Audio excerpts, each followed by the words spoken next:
He expected a black-edged letter, a solicitor's dry pronouncement of an inconvenient duty fulfilled. He had, after all, purchased a wife advertised as a porcelain doll and delivered her to a tomb, fully expecting the damp and the rot to do their work. He did not expect to return to a fortress. He did not expect the smoke from the chimneys, the scent of bread on the winter air, or the woman with ink on her fingers and rebellion in her eyes who had not only refused to die, but had dared to live. He had left a bride to perish in the ruins of his ancestral home.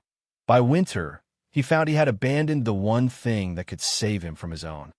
Alastair, the 9th Duke of Blackwood, did not attend his own wedding. Not truly. His body was present, a tall, unyielding column of black wool and rigid duty standing in the frigid air of a forgotten city chapel. But his mind was leagues away, entrenched in the muddy fields of parliamentary debate and the blood-soaked memories of the peninsula. The woman beside him was a necessity, a name on a contract, the solution to a dynastic problem that required a womb and a signature. He had been told she was a great beauty, the daughter of a viscount with a crumbling portfolio and a desperate gleam in his eye. The marriage broker had used words like ethereal and delicate. Alastair had not bothered to look too closely. An ethereal, delicate creature would likely not last a winter at Blackwood Manor, and a quiet, swift end to this entire sordid affair would be, in its own way, a mercy. He felt a slight tremor in the hand that rested on his arm. He smelled not expensive French perfume, but the faint, clean scent of soap and damp wool. When the vicar prompted him for his vows, his voice was a low, resonant sound that seemed to suck the remaining warmth from the air. He spoke the words as he would sign a military directive, with precision, without emotion, and with an immediate desire to move on to the next, more important task.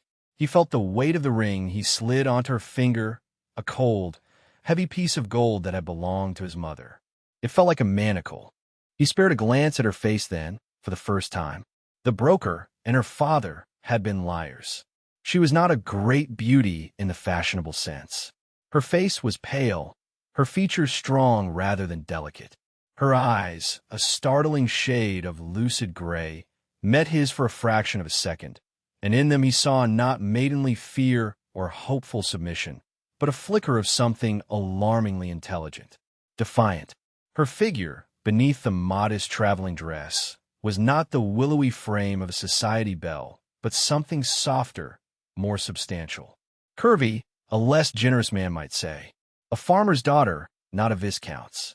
A faint, dry cough escaped her lips, quickly stifled behind a gloved hand. The only part of the advertisement that had been true, it seemed, was delicate, though he suspected it was a delicacy of the lungs, not the constitution. Alara Vance, now the Duchess of Blackwood, felt the Duke's gaze pass over her and dismiss her in the same instant. She had seen the flicker of distaste, the subtle curl of his lip. She was a disappointment, a piece of shoddy goods sold under false pretenses. Her father, standing a few feet away, had the decency to look ashamed, his eyes fixed on the peeling plaster of the chapel ceiling. He had promised the Duke a swan and delivered a sturdy, brown hen. She had known this would happen. In the reflection of the carriage window on the way here, she had seen herself clearly, her face too pale, her mouth too wide, her body refusing to starve itself into the fashionable, skeletal shape required of a lady. And the cough, her constant, traitorous companion, which always seemed to appear at the most inopportune moments, a testament to a childhood spent in drafty, underfunded houses. She said her own vows in a voice that was clear and steady, betraying none of the humiliation that churned in her stomach. This was a transaction. She was the price of her family's salvation from debtor's prison. Her father's bad investments, his gambling, his pathetic attempts to keep up appearances, all of it had culminated in this moment, in this cold chapel, being sold to a man who looked at her as if she were a piece of inconvenient luggage. The ring felt alien on her finger, a brand marking her as property. When he leaned in for the pro forma kiss, his lips were cold, a brief, dry pressure against her own that held no warmth, no welcome, nothing but the finality of a sealed contract. He smelled of cold air, old paper, and something metallic like iron or blood. "It is done," he said, not to her, but to the air itself. He turned away, already shrugging back into the mental armor he had briefly set aside. His solicitor, a man with a face like a dried prune, scurried forward with papers. Alistair signed them with a flourish, his hand moving with an impatient energy that suggested this entire affair had already taken up far too much of his valuable time. "Your Grace," her father began, stepping forward with a weak, placating smile. "My deepest gratitude." Alistair cut him off with a single, slicing gesture of his hand. "You have your funds, my lord. The carriage is waiting for the Duchess.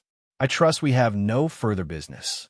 The dismissal was so absolute, so utterly contemptuous, that it stole the air from Alara's lungs, threatening another cough. She swallowed it down, her pride a small, hard knot in her throat. She would not show weakness, not in front of him. She met his gaze again, holding it this time, letting him see the cold fury that was beginning to smolder beneath her carefully composed exterior. He had bought her, yes, but he would not break her. His eyes, the color of a stormy sea, narrowed slightly. He seemed surprised that she dared to look at him at all. For a moment, a flicker of something, not interest, but perhaps a grudging acknowledgement of an unexpected variable, crossed his features. Then it was gone, shuttered away behind the mask of aristocratic indifference. "The carriage," he repeated, his voice flat. He gave her a curt, dismissive nod, the kind one might give a servant, and then he was gone, striding out of the chapel without a backward glance. The heavy oak door boomed shut behind him, the sound echoing the final, slamming closure of her old life. She was alone, save for her trembling father and the prune-faced solicitor, who was already gathering his papers with an air of grim satisfaction. The journey north was a study in misery. The carriage, though well-sprung and bearing the ducal crest, was a prison of damp chill and suffocating silence. Rain began to fall the moment they cleared the city, a miserable, persistent drizzle that turned to a driving downpour, lashing against the windows and turning the world outside into a gray, watery blur. Alara sat opposite the Duke, who had not spoken a single word to her since leaving the chapel. He stared out the window, his profile a stark, unforgiving line against the bleak landscape. He was not with her in the carriage. He was on a battlefield, or in a council chamber, his thoughts 1,000 miles away from the inconvenient woman he had just bound himself to. The cold seeped into her bones. The damp wool of her cloak felt heavy and clammy. Her cough returned, a low, persistent rattle in her chest that she tried to muffle in her handkerchief. Each time she coughed, she saw the Duke's jaw tighten in irritation, a minute clenching of muscle that was more damning than any verbal reprimand. She was an annoyance, a sickly, unimpressive creature he was now shackled to.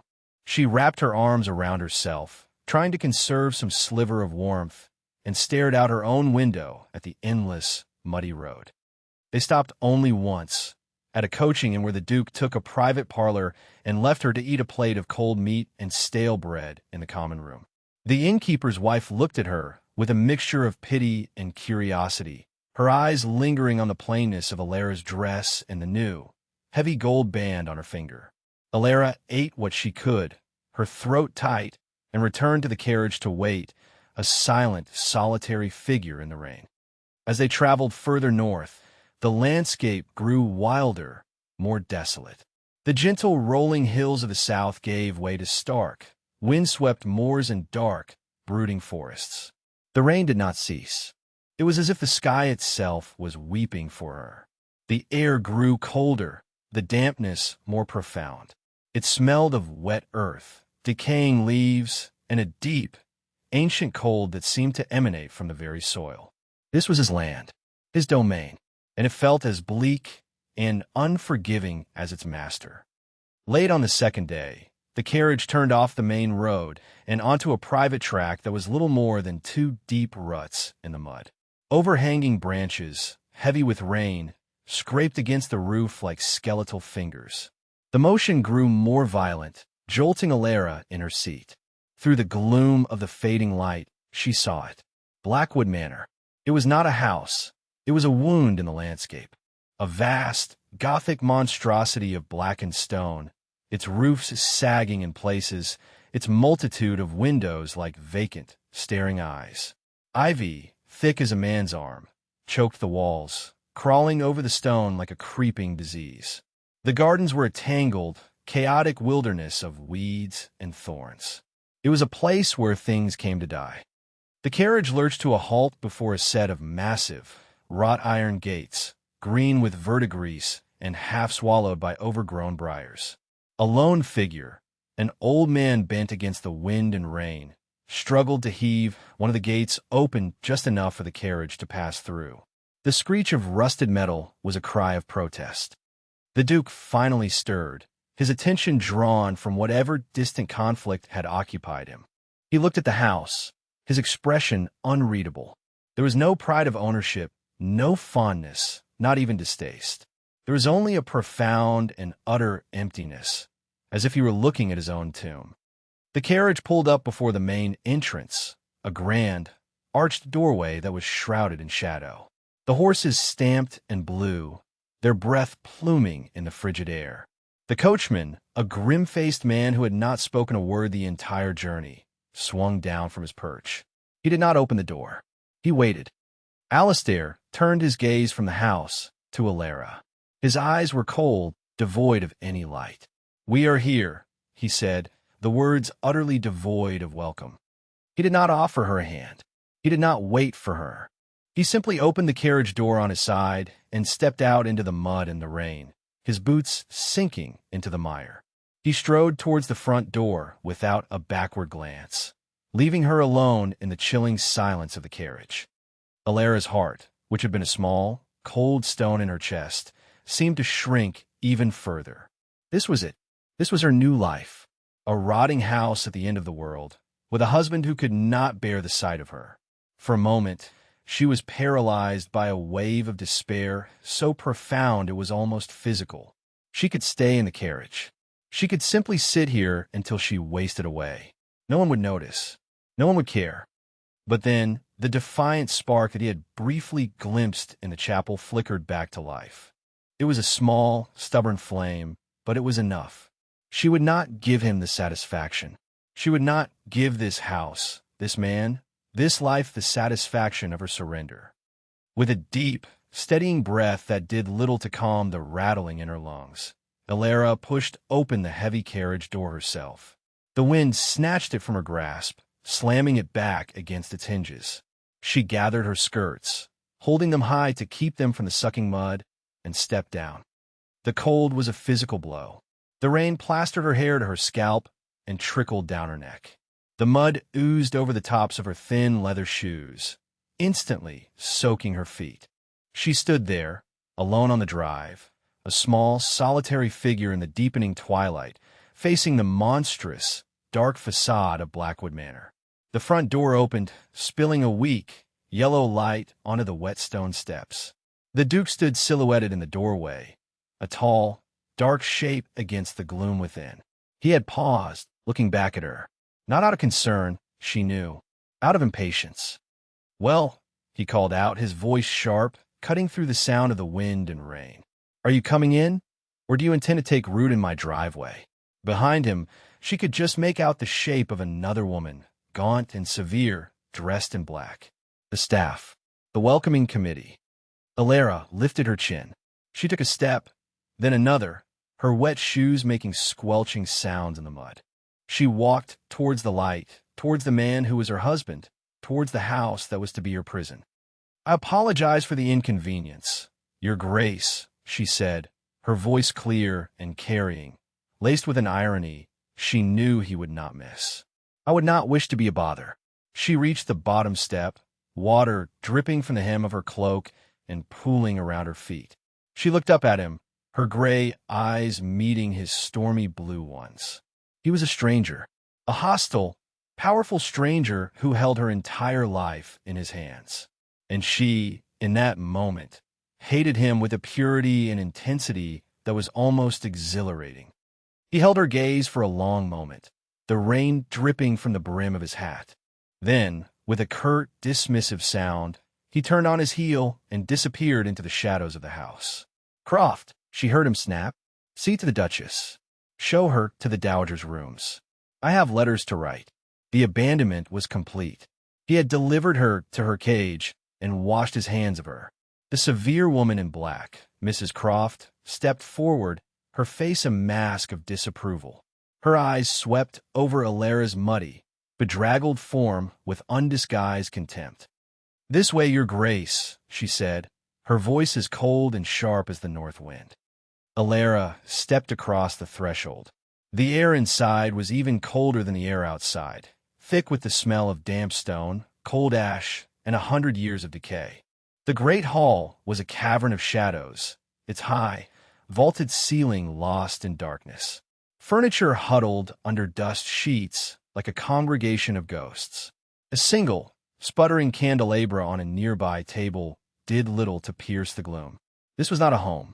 It was a mausoleum, and he had just locked her inside. The Dowager's rooms were in the east wing, a long, cold walk down a corridor lined with the disapproving portraits of Alistair's ancestors. Their painted eyes seemed to follow her, judging her, finding her wanting. Mrs. Croft led the way, her rigid back a testament to her displeasure. She did not offer to help with Alara's small traveling case. She did not offer a word of comfort or welcome. The rooms themselves were a masterpiece of misery. A large, cavernous bedchamber with a threadbare aubusson carpet and heavy velvet curtains the color of dried blood. The air was thick with the cloying scent of mildew and potpourri that had long since surrendered to dust. A fire had been laid in the grate, but not lit.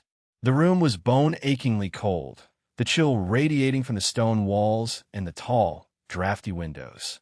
A small sitting room adjoined it, equally grim, containing a single chaise lounge and a writing desk. "His Grace has instructed that your meals will be brought to you here," Mrs. Croft announced, her tone suggesting this was a quarantine, not a courtesy.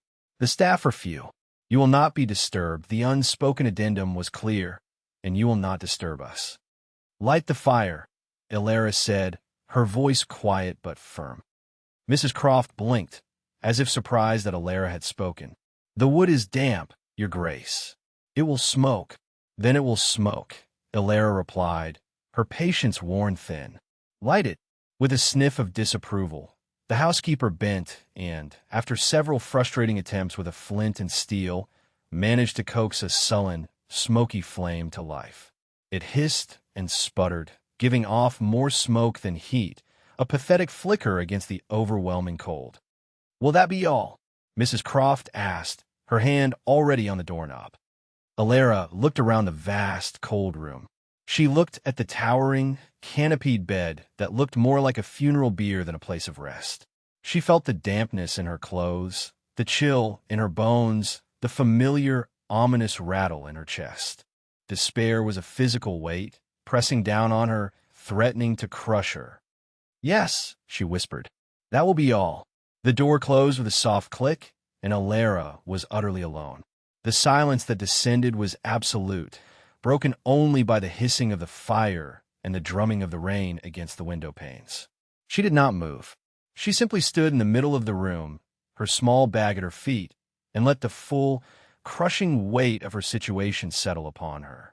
She was the Duchess of Blackwood, and this was her kingdom of rot and ruin.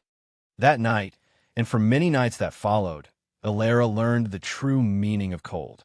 It was not merely an absence of heat.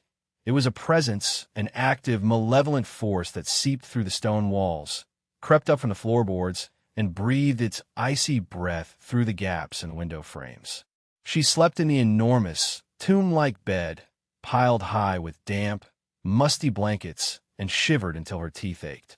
Her cough grew worse, a deep, hacking sound that echoed in the cavernous room. Mrs. Croft brought her trays of thin, greasy soup and stale bread, depositing them with a resentful thud and leaving without a word. She saw nothing of her husband. She heard from a sullen housemaid that he had taken rooms in the west wing, as far from her as it was possible to be within the confines of the house. He spent his days locked in the library, and his evenings, she presumed, drinking himself into a stupor. He was a ghost in his own home, a phantom of bitterness and duty. The days bled into one another, a monotonous gray parade of cold, damp, and solitude. Alara felt her spirit beginning to fray, her hard-won defiance eroding under the relentless assault of misery. The house was winning. The cold was winning. She would lie in bed, listening to the wind howl around the eaves like a hungry wolf, and think, this is it. This is where I die. An inconvenient duchess, expiring quietly in a forgotten wing of a decaying house. It was exactly what he had expected. It was what he had paid for. One morning, after a particularly brutal night of coughing fits that had left her weak and breathless, she stared at the tray of congealed porridge Mrs. Croft had left for her. The sight of it, the smell of it, the sheer gray misery of it, ignited something in her. It was not a spark this time. It was a flash of white-hot rage. She would not eat this. She would not lie in this damp bed. She would not cough herself into an early grave to satisfy the tacit wishes of a man who despised her. She would not be a victim. She threw back the covers. Her feet hit the icy floorboards with a jolt that shot up her spine. Shivering, she pulled on a dressing gown and stalked out of the bedchamber and into the corridor. She did not know where she was going, only that she could not stay in that room for one more second. Her bare feet were numb on the cold stone, but she barely noticed. She was propelled by a force she hadn't felt in weeks. Purpose. She found Mrs. Croft in the linen closet, counting sheets with a funereal air. The housekeeper looked up, startled, as Alara appeared in the doorway, her hair a wild tangle, her eyes blazing with feverish intensity. "You," Alara said, her voice a raw rasp. Mrs. Croft drew herself up. "Your Grace should be in bed." "My Grace is done with that bed," Alara snapped. "My Grace is done with that entire wing of this godforsaken house. We're moving my things." The housekeeper's eyebrows shot up. "Moving them where?" "To the kitchens," Alara declared. Mrs. Croft stared at her, as if she had sprouted a second head. "The kitchens, Your Grace. Is there an echo in this hallway?" Alara demanded. "Yes, the kitchens. It is the only place in this entire house that might possess a scrap of warmth. Find me a cot, a pallet, a pile of rags. I don't care, but I'm sleeping there tonight. And you," she added, pointing a trembling finger at the woman, "will help me." For a moment, Mrs. Croft looked as though she might refuse. Her mouth opened, a protest already forming on her thin lips. But she saw the look in Alara's eyes, not the pleading of a sick girl, but the unyielding command of a duchess who had finally decided to claim her title, and the protest died. She saw a glimmer of the steel that lay beneath the pale, sickly exterior. With a stiff, resentful nod, she said, "As you wish, Your Grace." It was the first battle, and Alara had won. Moving to the kitchens was a turning point. A small, dry storeroom, previously used for sacks of flour, was cleared out. A narrow cot was set up near the massive, perpetually warm hearth of the cooking stove. The air smelled of wood smoke, yeast, and roasting meat, not mildew and decay. It was small, it was undignified, but it was warm. That night, for the first time since arriving at Blackwood, Alara slept without shivering. Her cough began to ease, the deep, rattling spasms replaced by a less violent irritation. She stopped acting like a dying woman and started acting like the mistress of the house. She rose early, her presence in the heart of the domestic operations a constant, unavoidable fact. She watched the cook, a plump, harassed woman named Mrs. Gable, struggle with dwindling supplies and inferior ingredients. She watched the two young housemaids, Sarah and Jane, endlessly polish silver that no one would ever use while the roof in the pantry leaked into a bucket.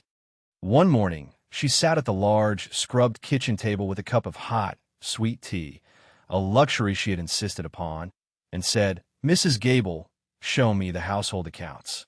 The cook exchanged a nervous glance with Mrs. Croft. "His Grace, he keeps the ledgers in the library, Your Grace." "Then we shall go to the library," Alara said, rising. The library was Alistair's sanctuary, a place no one dared to enter. The door was unlocked. The room was a chaos of books, maps, and papers piled on every available surface. A half-empty bottle of brandy stood on the desk, next to a snifter. The air was stale with the smell of spirits and neglect. Her husband, it seemed, was fighting his demons with alcohol.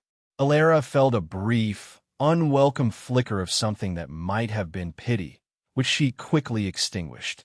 He had his war. She had hers. She found the estate ledgers on a dusty shelf. They were a disaster. Years of neglect were recorded in the spidery script of a long-dead steward. The income from tenant farms was sporadic at best.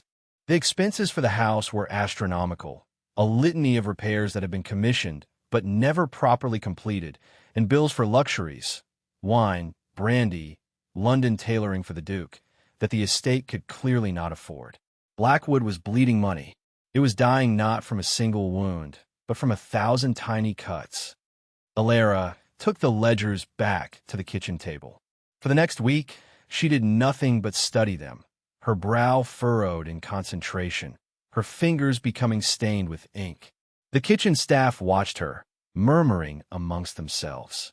They had expected a fragile, decorative duchess. They had not expected a bookkeeper. Her first command had been to move her bed. Her second was a declaration of war on waste. "Mrs. Croft," she announced one afternoon, looking up from the ledgers, "we are closing the east wing and the north wing and the entire third floor. Board them up. It is a waste of heat, a waste of cleaning, a waste of space. But, Your Grace, the family rooms—" "The family is not in residence," Alara said coolly. "The family consists of myself and a husband who prefers the library. We will live in the west wing near the kitchens. It is practical." Next, she turned her attention to the contents of the house. She spent days walking through the shrouded, silent rooms, a single candle lighting her way. She pulled back dust sheets to reveal treasures, exquisite French furniture, delicate porcelain, silver services for 50, all of it sitting in the damp, rotting away. She made a list. The next week, a cart loaded with a selection of the finest, most superfluous items rumbled away from Blackwood, headed for the auction houses in York. Mrs. Croft looked on, her face a mask of horrified disbelief.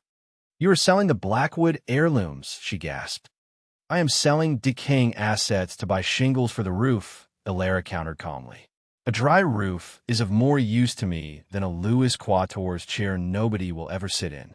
Would you prefer to keep the chair and the bucket in the pantry?" Mrs. Croft had no answer to that. The money from the sale was a lifeline. Alara did not squander it. She hired local workmen, not expensive contractors from the city, to begin the most urgent repairs. The pantry roof was patched. Leaking gutters were cleared and mended. Broken window panes in the west wing were replaced. The work was slow, piecemeal, but it was progress. The house, under her pragmatic command, began to breathe again. Her next target was the land itself. The sprawling, formal gardens were a lost cause, a wilderness that would take an army to reclaim. But behind the kitchens, there was a large, walled plot of earth that had once been a vegetable garden. It was now a sea of weeds and thorns. She sought out the old man who had opened the gate for them, a groundsman named Silas. He was gnarled and weathered as an old oak, his hands permanently stained with dirt. He was taciturn and suspicious, loyal to the memory of the old Duke, Alistair's father. She found him in his potting shed, a small, cluttered space that smelled wonderfully of damp earth, clay pots, and oil for his tools. "I want to restore the kitchen garden," she told him, without preamble. He spat a stream of tobacco juice onto the floor. "Waste of time. Nothing grows in this soil but bitterness." "Then we will sweeten the soil," she replied. "I have read the old almanacs in the library. This garden used to supply the entire house. It can do so again. I need food, Silas. Real food. Not the stringy rabbits your boy snares, and not the half-rotten potatoes we buy from the village." He looked at her, his shrewd eyes taking in her plain, functional dress, the smudge of dirt on her cheek from a morning spent supervising the roofers. He saw not a duchess, but a woman who understood work. "It's hard work," he grumbled, testing her. "I'm not afraid of hard work," she said. "Are you?" A slow smile cracked his weathered face. "No, Your Grace," he said, the title sounding different in his mouth, less a formality, more a mark of earned respect. "I am not." And so began the reclamation of the garden. Alara worked alongside Silas, her soft, aristocratic hands quickly becoming calloused and raw. She learned to dig, to weed, to turn the soil. She learned the names of herbs, the cycles of planting, the satisfaction of coaxing life from the stubborn, neglected earth. The physical labor was exhausting, but it was a clean, honest exhaustion that left no room for despair. It strengthened her body and cleared her mind. Her cough became a rarity, a ghost of her former weakness. The house began to transform. The west wing, now the heart of the home, was clean, dry, and warm. The kitchens bustled with activity, the scent of baking bread and simmering stews replacing the odor of decay. The first tender green shoots in the kitchen garden were a sign of victory, a promise of the bounty to come. The staff, from Mrs. Croft down to the stable boy, no longer saw her as an interloper. They saw her as their salvation. She had saved their home and their livelihoods. Their loyalty, once given grudgingly to the absent Duke, was now hers, freely and completely. She did not see her husband. She knew he was still there, a brooding presence in the library, a drain on the brandy supply. Sometimes late at night, she would hear the faint, melancholy sound of a cello being played, the music drifting from the west wing. It was beautiful and heartbreakingly sad. She learned to ignore it. He was a part of the old, dying Blackwood. She was the architect of a new. They were two separate, hostile nations occupying the same small continent. Summer turned to autumn. The harvest from the garden was plentiful, the root cellar filled with potatoes, carrots, and turnips. The larder was stocked with jars of preserves and pickles, the product of Alara's evenings spent at the kitchen table with Mrs. Gable. Smoke now rose from a half-dozen chimneys in the west wing, a cheerful plume against the gray autumn sky. Blackwood Manor was no longer a tomb. It was a fortress, braced and ready for the coming winter. And it was into this fortress, one cold, blustery afternoon in late October, that the Duke of Blackwood returned. Alistair rode the last few miles to Blackwood alone, having dismissed his valet and sent his luggage ahead. He was not returning. He was retreating. The political battles in London had been brutal, a meat grinder of ambition, betrayal, and hollow victories that had left him feeling flayed alive. He had secured the king's favor, crushed his rivals, and shored up his family's precarious position at court. He had done his duty, and it had cost him the last of his soul. He was exhausted. A deep, profound weariness had settled into his bones, a fatigue that sleep could not touch. The ghosts of the war, long kept at bay by the constant skirmishes of politics, were closing in again. He needed silence. He needed darkness. He was coming home to the tomb he had built for himself, seeking the quiet oblivion of its cold, empty rooms. He thought of his wife, if he thought of her at all, as a distant, unpleasant memory, the plain, sickly woman with the defiant eyes. He half expected to be greeted by the estate manager with a black-edged letter, informing him of her demise. It would be a tidy, if tragic, end to the business. He felt a brief, surprising pang of something that was not quite guilt, but close to it. He had been cruel. He had abandoned her, fully expecting her to fail. It had been a calculated, heartless act, and the memory of it sat uneasily in his gut. As he crested the final hill, he reined in his horse, his breath catching in his throat. He was prepared for the sight of the decaying manor, the sagging roofs, the wilderness of weeds. He was not prepared for what he saw. The gates, which had been a rusted, tangled mess, stood straight and proud, a fresh coat of black, paint gleaming in the weak afternoon sun. The drive, once a river of mud, was now firm and graded, lined with neat, white stones.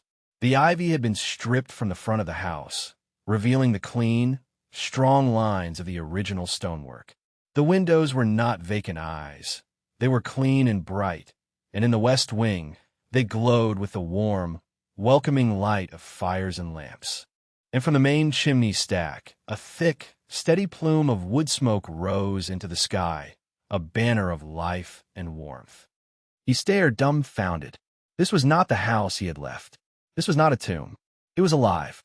A sense of disbelief, quickly followed by a surge of irrational anger, washed over him. What had happened here? Who had dared to tamper with his ancestral home, his perfectly preserved monument to misery? He spurred his horse forward, his exhaustion forgotten, replaced by a cold, sharp fury. He galloped up the drive and dismounted, leaving the reins to trail on the ground. He threw open the front door and strode into the great hall. The ghostly dust sheets were gone. The floor, made of vast flagstones, was swept clean. The air did not smell of damp and decay, but of beeswax, dried herbs, and a faint, lingering scent of wood smoke. A fire, a proper, roaring fire, blazed in the massive hearth, casting a warm, dancing light over the hall. He stood, utterly bewildered. It was as if he had walked into the wrong house. A young housemaid, one he vaguely recognized, scurried across the hall with a basket of linens. She stopped dead when she saw him, her eyes widening in fright.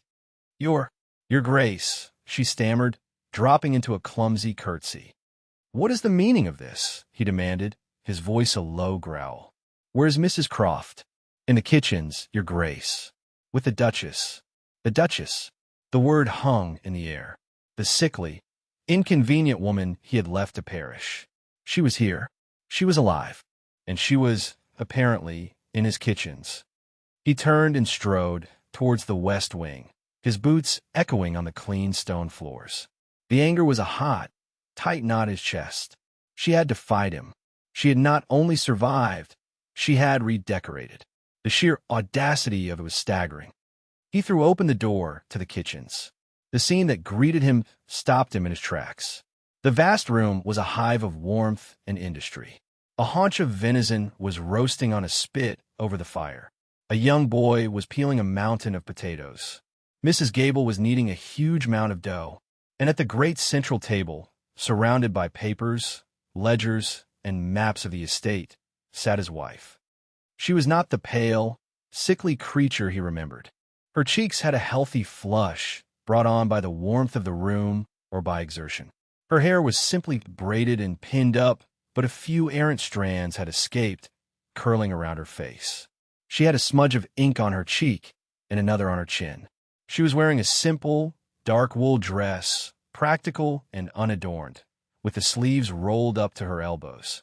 She was bent over a ledger, her brow furrowed in concentration, a pen clutched in her hand. She looked magnificent, not beautiful in the way a courtier would understand. She was magnificent in the way a fortress is magnificent. Strong, immovable, purposeful. She looked up as he entered, her lucid gray eyes widening for a fraction of a second in surprise. The entire kitchen fell silent.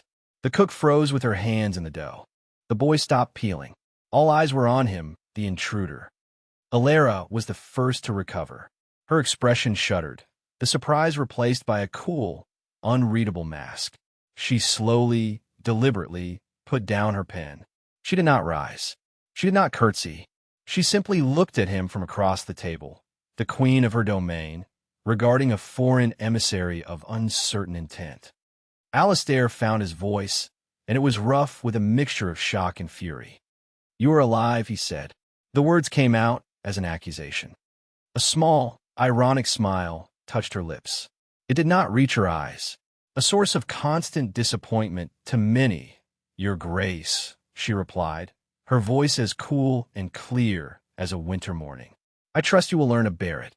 The sheer, unmitigated insolence of it struck him like a physical blow. He had expected tears, or fear, or at the very least, a cowed submission. He had not expected a razor-sharp wit and a gaze that met his without a flicker of deference. "What have you done to my house?" he demanded, gesturing around the warm, clean, functioning kitchen. "I believe the term is prevented it from collapsing into a pile of rubble," she retorted. "Though I confess, my methods may have been unorthodox. Selling the second-best silver to purchase tar for the roof, for example." I do hope you can forgive the transgression." He stared at her, speechless. He was the Duke of Blackwood. He was a master of political maneuvering, a man who could silence a room with a single glance. And this woman, this country hen he had purchased for a pittance, was verbally disarming him in his own kitchen, in front of his own staff. He noticed then that the staff were not looking at him with fear or awe. They were looking at her, their expressions a mixture of loyalty and protective concern. In their eyes, he was the threat. He was the intruder. "This is my house," he said, the words sounding hollow and childish even to his own ears. "You had no right." Alara finally rose from her chair, slowly, gracefully. She was not tall, but she had an authority that had nothing to do with physical stature. She was the center of gravity in this room. She smoothed down her simple dress and walked around the table until she was standing only a few feet from him. She smelled of ink, rosemary, and clean wool. "On the contrary, Your Grace," she said, her voice dropping to a lower, more serious register. "When you left me here, you told me, and I quote, 'This is your domain. Do with it what you will.' I have done precisely that. I have taken a dying estate with ruinous debts and a demoralized staff, and I have made it solvent. I have taken a rotting house, and I have made it habitable. I did not do it for you. I did it for me, because unlike you, I had no intention of allowing this place to become my tomb." Every word was a perfectly aimed dart, striking at the heart of his own neglect, his own cruelty, his own self-pity. He had no defense against the truth. He could only stand there, his fury slowly draining away, replaced by a bewildering and deeply unwelcome sense of respect. "The ledgers are in the study," she continued, her tone shifting back to one of cool efficiency. "You will find them in a far better state than you left them. I have taken the liberty of quartering you in the king's suite in the West Wing. It is warm, and the roof does not leak. I trust it will be satisfactory." She was dismissing him from his own kitchen. "Now, if you will excuse me," she said, turning her back on him and returning to the table. "I have the winter provisioning to finalize, and Mrs. Gable is waiting for my decision on the salted beef." She picked up her pen. The cook resumed her kneading. The boy resumed his peeling. The life of the kitchen, which had paused for his dramatic entrance, resumed its rhythm around her, leaving him standing, utterly irrelevant, in the doorway. Alistair stood there for a long moment, the warmth of the room feeling like a rebuke. He had come home seeking a quiet grave and had found a thriving kingdom ruled by a queen he had intended to discard. He turned, without another word, and walked out of the kitchen, the sound of his own footsteps unnervingly loud in the suddenly efficient silence of his own house. He was an intruder, a ghost haunting the edges of a life that had moved on without him. And for the first time in a very long time, Alistair, Duke of Blackwood, felt completely and utterly powerless. The days that followed were a cold war fought in the corridors and shared spaces of the West Wing.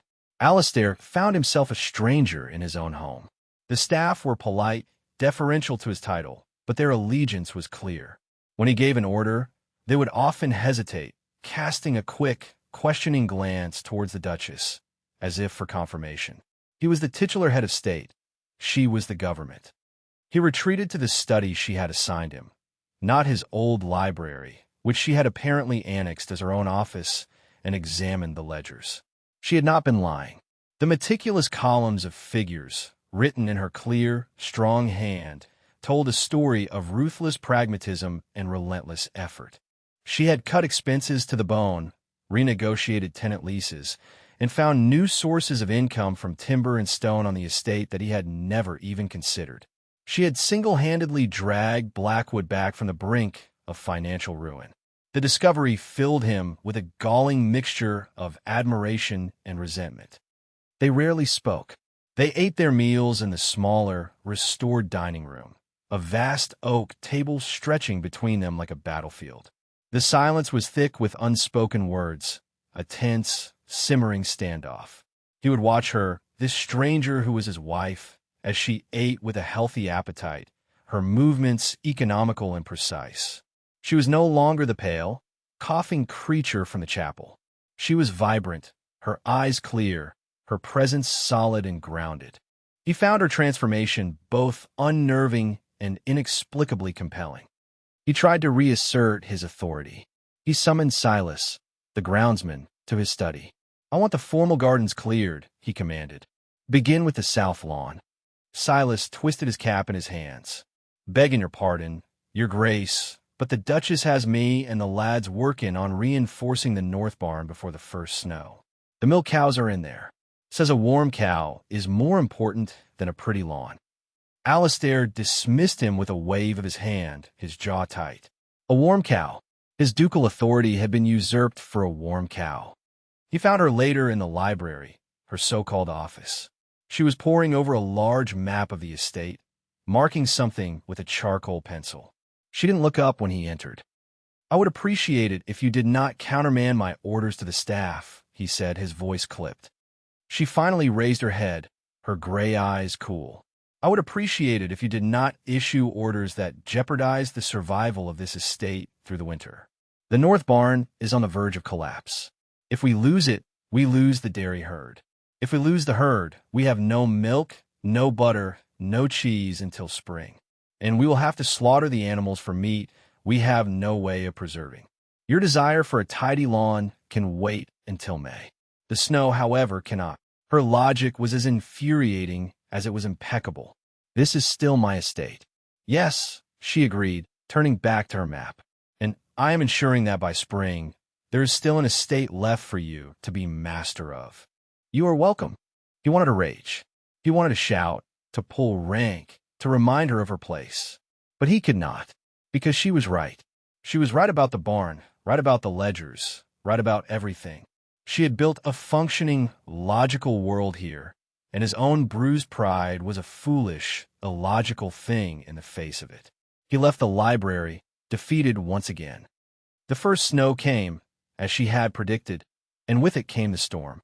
It was not a gentle flurry, but a raging blizzard that descended upon Blackwood with the fury of a vengeful god. The wind howled and shrieked, rattling the new panes in the windows and tearing at the newly mended roofs. The world outside the west wing dissolved into a churning vortex of white. Alistair was in his study when it began in earnest. He had been staring into the fire, a glass of brandy in his hand, trying to keep the memories at bay. But the rising shriek of the wind began to sound like incoming artillery. The percussive slam of a loose shutter against the stone wall became the crack of rifle fire. The familiar, cold sweat beaded on his brow. His heart began to hammer against his ribs. The study, which had felt like a refuge, was suddenly a trap. The walls were closing in. The smell of wood smoke was the acrid scent of gunpowder. He was no longer in his study at Blackwood. He was back in the blood-soaked mud of Badajoz, the screams of dying men in his ears. He stumbled to his feet, knocking over his chair. The brandy glass shattered on the hearthstones. He had to get out. He had to find cover. He clawed at the door, his breath coming in ragged, desperate gasps. He flung it open and staggered into the corridor, his eyes wide with a terror that was 5 years old but as fresh as this moment. He was lost, adrift in a sea of memory and sound, the storm outside and the storm inside merging into one deafening, terrifying roar. He collapsed against the wall, sliding down to the floor, his hands clamped over his ears, his body shaking uncontrollably. Alara was on her way to her own rooms when she heard the crash from the Duke's study. She paused, listening. There was a frantic, scrabbling sound. Then the study door flew open. She saw him stumble out, his face a mask of stark terror. He didn't see her. His eyes were looking at something else, something only he could see. He collapsed against the far wall, a great, broken man, utterly consumed by his own private hell. Her first instinct was to retreat. This was his private pain, his weakness. It was not her concern. He was her adversary, her jailer. But she could not move. She saw not the cold, arrogant Duke who had abandoned her, but a man in agony. And the pragmatic, problem-solving part of her brain, the part that had fixed the roof and balanced the ledgers, took over. This was a crisis. This was a problem that needed to be managed. She walked towards him slowly, her footsteps making no sound on the thick runner. The wind howled, and he flinched, curling into himself. She did not touch him. She did not offer empty words of comfort. She knelt a few feet away from him and spoke, her voice calm and level, cutting through the noise of the storm both inside and out. "The snow is drifting against the west wall of the granary," she said, as if they were in the middle of a mundane conversation. "Silas thinks the wall will hold, but I am not so sure. The mortar in that section is old." He didn't respond, but his trembling seemed to lessen slightly. Her voice, calm and practical, was an anchor in the maelstrom. "I have reviewed the timber accounts again," she continued, her tone even. "If we fell the oaks in the Southwood, we could sell the lumber to the Navy. The price is high, but it would take 3 months, and the ground will be frozen until April. It is a gamble." She kept talking. She talked about the price of seed for the spring planting. She talked about a sick horse in the stables. She talked about the new recipe for apple chutney she and Mrs. Gable had devised. She did not talk about him, or the storm, or the terror in his eyes. She talked about practical things, solid things. She built a wall of mundane reality around him, brick by brick, word by word. Slowly, slowly, he began to uncurl. He lowered his hands from his ears. He lifted his head, and his eyes, still haunted but no longer lost, focused on her.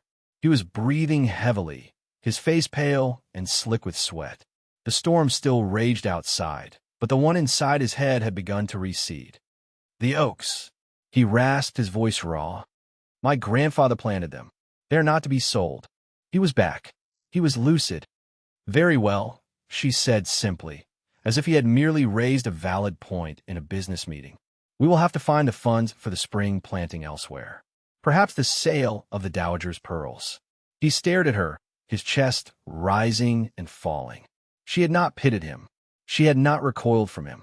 She had seen him at his absolute worst, a broken, terrified wreck, and she had talked to him about timber accounts. The sheer, unexpected practicality of her response was the most profound act of kindness he had ever experienced. She had not tried to save his soul. She had simply reminded him that he had a body, a house, a life that needed to be managed, and in doing so, she had led him back to himself. He pushed himself up, his limbs feeling heavy and weak.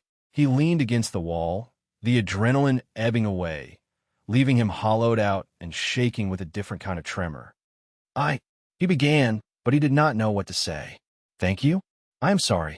She rose to her feet, brushing a non-existent piece of dust from her skirt. "You should get some rest, Your Grace," she said, her tone professional, almost brisk. "The storm is expected to last through the night. The east-facing rooms are quieter. The stone is thicker." She turned and walked away down the corridor towards her own rooms, leaving him alone in the hallway. The howling of the wind was just the wind again. He was cold and exhausted, and for the first time since he had returned to Blackwood, he did not feel angry. He felt seen, and, in a strange and terrifying way, he felt grateful.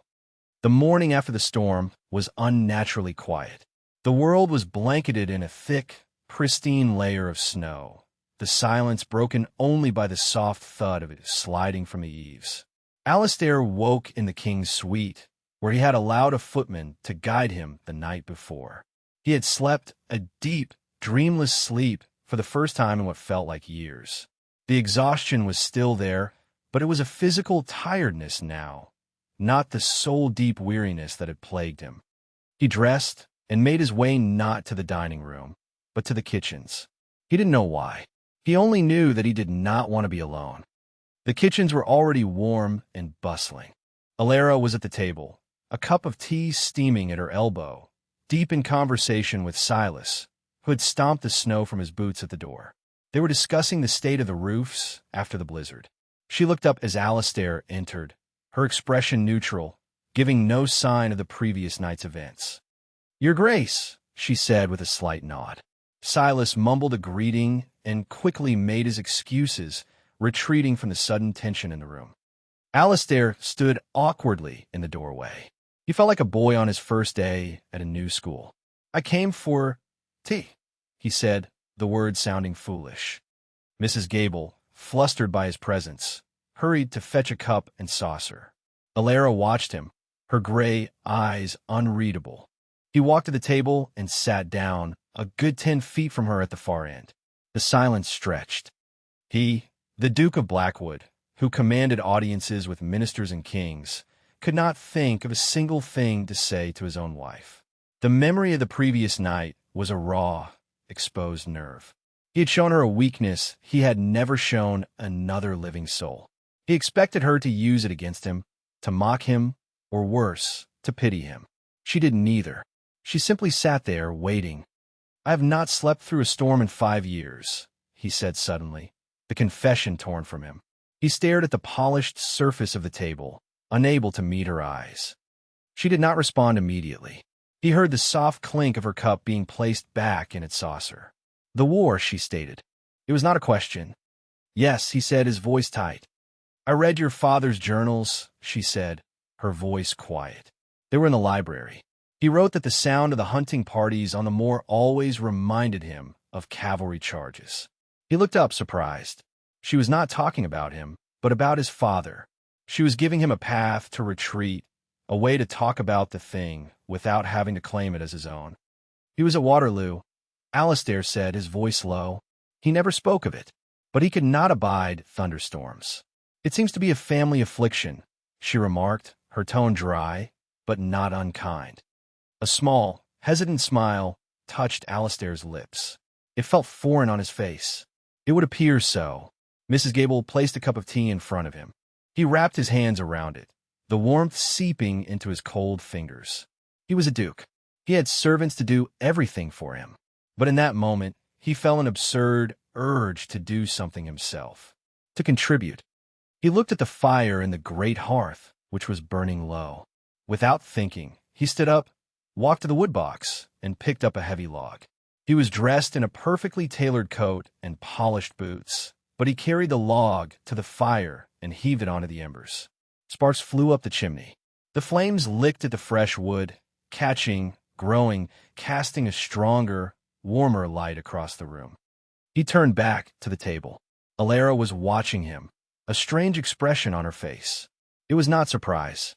It was consideration, as if she were seeing a new, unexpected side of him and was cataloging it for future reference. He sat back down and drank his tea. The silence that fell between them this time was different. It was not a weapon. It was not a void. It was just quiet, a shared space. Later that day, she found him in the study, staring blankly at the tenant leases. "You are looking at the wrong ones," she said from the doorway. "Those are the old agreements. The new drafts are here." She walked in and placed a neat stack of papers on his desk. "I have renegotiated terms with the tenants of the home farm and the South Quadrant. Better terms for them, more reliable income for us. But the tenants in the North are holding out. Old Man Hemlock is the ringleader. He is stubborn and does not trust me." Alistair picked up one of the drafts. He read through it, his eyebrows rising in surprise. The clauses were clever, fair, and legally sound. "Where did you learn to draft a lease?" "I have had a great deal of time to read the books in your library," she said simply. "But I do not have the authority to make Hemlock sign. He sees a woman. He wants the Duke." And there it was, an offering, not of peace, but of partnership. She had done the work, but she needed his power to finalize it. "I will ride out to see him tomorrow," Alistair said. "Good," she replied, nodding. "Take the gray gelding. The black stallion has a loose shoe. I told the farrier, but he won't be here until Friday." She knew about his horses. She knew about everything. They began to work together. It was not a sudden friendship. It was a slow, cautious alignment of purpose. He brought his knowledge of law, politics, and the world beyond Blackwood's gates. She brought her intimate, hard-won knowledge of the estate itself, its weaknesses, its strengths, its people. They were two generals planning a campaign, their strategy sessions taking place over the kitchen table in the library or on long, cold walks across the snowy grounds. He learned the names of the tenants, the yield of each field, the state of every roof on the estate. She learned about the complex political web he had been trapped in, the pressures and duties of his title. They rarely spoke of personal matters, of their pasts, or of the chasm of their disastrous marriage. They spoke of work, of the practical, tangible business of keeping Blackwood alive. One afternoon, they were in the stables, inspecting the sick horse she had mentioned. It was a fine bay mare, sweating and shivering in its stall. The vet was away, delayed by the snow. "It is a colic," Elara said, her hand resting on the mare's heaving flank. "We need to keep her walking." For the next hour, they took turns leading the horse around the cold, straw-strewn stable yard. The work was monotonous, the air frigid, their breath plumed in front of them. Their words were few, clipped commands or observations about the horse's condition. At one point, as he took the lead rope from her, his fingers brushed against hers. Her skin was cold, but the contact sent a jolt of unexpected warmth through him. It was not a romantic touch. It was grounding. It was the simple, physical reality of another person sharing a difficult task. He looked at her focused, determined face, her cheeks reddened by the cold, and felt a sudden, powerful surge of something. Not lust, not even affection. It was a sense of rightness, of her being exactly where she was supposed to be. The mare's shivering eventually subsided. Her breathing eased. They led her back to her stall, her body finally calm. "She will make it," Elara said, her voice tired but satisfied. She leaned against the rough wood of the stall, her shoulders slumping slightly, the tension of the last few hours draining from her. "You saved her," Alistair said, his voice quiet. She shrugged, a gesture of dismissal. It was a practical matter. She is a valuable animal. But he knew it was more than that. She had fought for the horse's life with the same stubborn, defiant energy with which she had fought for her own. He looked at her, truly looked at her, in the dim light of the stables. He saw the strength in her, the intelligence, the fierce, unyielding will that had transformed his home, and he was beginning to realize was transforming him. The broker had promised him a great beauty. He had been a fool. He had not needed a beautiful ornament. He had needed this solid, practical, infuriating, magnificent woman. He had needed a partner. Winter deepened its hold on the land. The initial truce between them solidified into a comfortable, working alliance. They fell into a rhythm, a domesticity forged not from affection but from shared purpose. The vast, empty spaces in the house, and in their marriage, were slowly being filled with the quiet industry of their partnership. One evening, a week before Christmas, the rhythm was shattered. A lone rider, his horse lathered in sweat and breathing hard, galloped up the drive. He was a royal courier, his uniform splattered with mud, a leather dispatch case slung across his chest. He was shown into the great hall, where Alistair and Elara were going over the estate's year-end accounts by the light of the fire. The courier, a young, grim-faced officer, bowed stiffly. "Your Grace," he said, his eyes fixed on Alistair. "An urgent dispatch from His Majesty's government." He held out the sealed leather case. The air in the room grew instantly cold. The comfortable quiet of a moment before was gone, replaced by the chill of the outside world, the world of politics and duty that Alistair had left behind. Alistair took the case. His face, which had lost some of its harshness in recent weeks, became a mask once more. The haunted, exhausted Duke was back. Elara watched him, her heart sinking. She felt a wall slam down inside her, the defensive barrier she had painstakingly lowered over the past month. She had been a fool to let her guard down. She had been a fool to think this fragile peace could last. He was the Duke of Blackwood. His world was not here, in this quiet, provincial backwater. It was in London, in the halls of power. She was a temporary caretaker, a winter project. Now, the real world had come to reclaim him. She stood up, her movements stiff. She became the formal, distant Duchess once more. "You should pack, Your Grace," she said, her voice devoid of all emotion. "The roads will be worse by nightfall. I will have the staff prepare a meal for the courier and a fresh horse for you." She was already managing his departure. She was making it easy for him to leave. She was protecting herself from the pain of his abandonment, a pain she was furious with herself for even being capable of feeling. Alistair did not look at her. He stared at the dispatch case in his hands. He could feel the weight of it, the weight of his name, his title, his duty.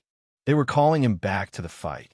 Another crisis, another betrayal, another piece of his soul to be chipped away in the service of the crown.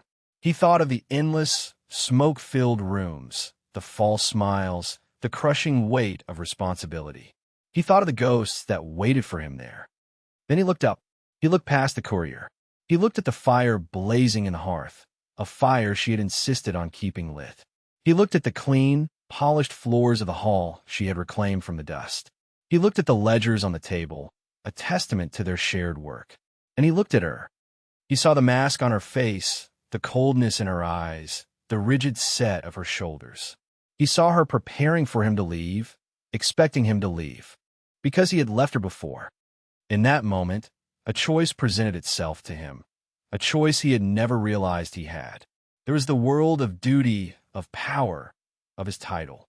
And then there was this world of cold stone and warm fires, of stubborn tenants and sick horses, of balanced ledgers and a woman with ink on her fingers who had met his demons with a discussion about timber.